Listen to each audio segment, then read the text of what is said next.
जरांगे आंदोलनानंतर हैदराबाद गॅझेटचा जीआरचा अंमलबजावणीचा निर्णय घेतला गेलाय। मात्र त्याला ओबीसी संघटनांनी विरोध केलेला आहे। या पार्श्वभूमीवर राज्य सरकारने ओबीसी नेत्यांची बैठक आज बोलावलेली आहे। या बैठकीला ओबीसी समाजाच्या महत्त्वाच्या नेत्यांचा उपस्थिती असणार आहे, हजेरी असणार आहे। हैदराबाद गॅझेट संदर्भात ओबीसी समाजाच्या नेत्यांनी घेतलेल्या आक्षेपावर सरकार या ओबीसी नेत्यांशी चर्चा करणार आहे। तर सरकारकडून या जीआर बाबत आणि ओबीसी आरक्षणाबाबत भूमिका मांडली जाणार आहे। दरम्यान हैदराबाद गॅझेट बाबतचा जीआर रद्द करावा अशी मागणी काँग्रेसचे आमदार आणि ओबीसी नेते विजय वडेट्टीवार यांनी केली आहे। ही बैठक डॉक्टर बबनराव तायवाडे यांच्या अध्यक्षतेखाली ओबीसी महासंघ ही बैठक होती। त्याला ओबीसी महासंघ जाणार नाहीये, म्हणजे तायवाडे यांच्या अध्यक्षतेखालचा जो ओबीसी महासंघ आहे तो त्याला जाणार नाहीये। पण विजय वडेट्टीवारांसह इतर संघटनांनी बबनराव तायवाडे यांच्या उपस्थितीवर आक्षेप घेतलेला होता। बाकीचे सगळे जाणार आहेत, तायवाडेंनी येऊ नये असं त्यांना वाटत होतं, त्यामुळे तायवाडे आज कदाचित या बैठकीत उपस्थित राहणार नाहीयेत। मंत्री महोदयाकडून निरोप आहे।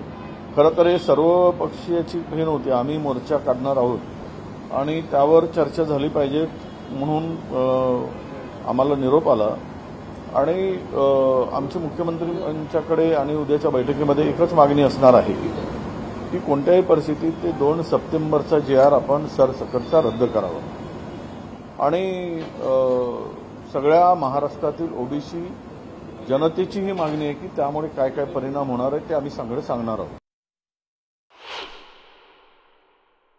तोडगा काय निघत असेल किंवा उद्या काही सकारात्मक निर्णय झाला तरी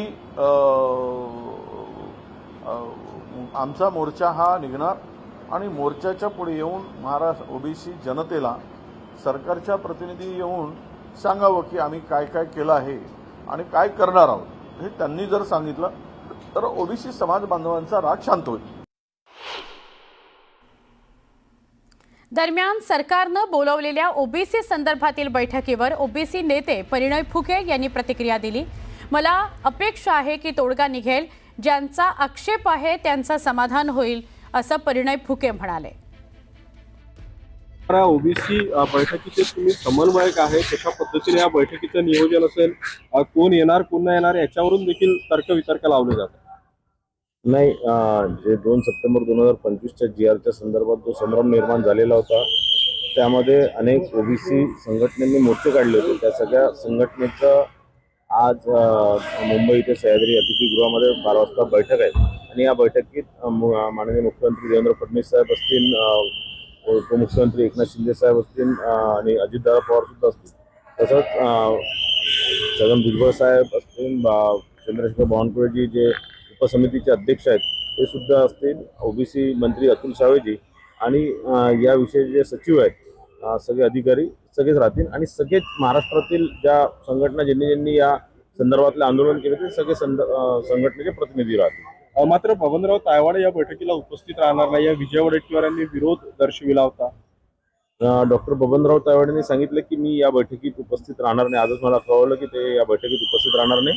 त्यांनी माननीय मुख्यमंत्र्यांना वेगळी वेळ मागितली आहे, कारण या 2 सप्टेंबरच्या जीआरच्या संदर्भात राष्ट्रीय ओबीसी महासंघाचं काही म्हणणं नव्हतं, त्यांचा विरोधी नव्हता, म्हणून ते या बैठकीत ते उपस्थित राहणार नाही। त्यांनी एक वेगळा वेळ मागितला आणि जे बाकी विषय आहेत त्या संदर्भात मुख्यमंत्री त्यांना 3-4 दिवसात वेळ देणार आहे। शरद पवार गटाने आरोप केलेला की त्यांचा कुठलाही प्रतिनिधी या बैठकीमध्ये बोलविला नाही।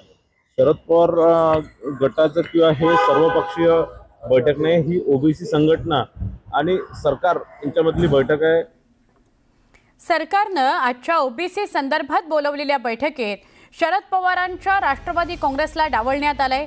या संदर्भात शरद पवारांच्या राष्ट्रवादी काँग्रेसच्या ओबीसी सेलचे अध्यक्ष राजपुरकर यांनी न्यूज 18 लोकमतला माहिती दिली। 2 सप्टेंबरच्या शासन निर्णयाबाबत आमचेही आक्षेप आहेत, आम्हाला ते शासन दरबारी मांडायचे आहेत, मात्र आम्हाला जाणीवपूर्वक डावललं जात असल्याचा आरोप राजपुरकर यांनी केला।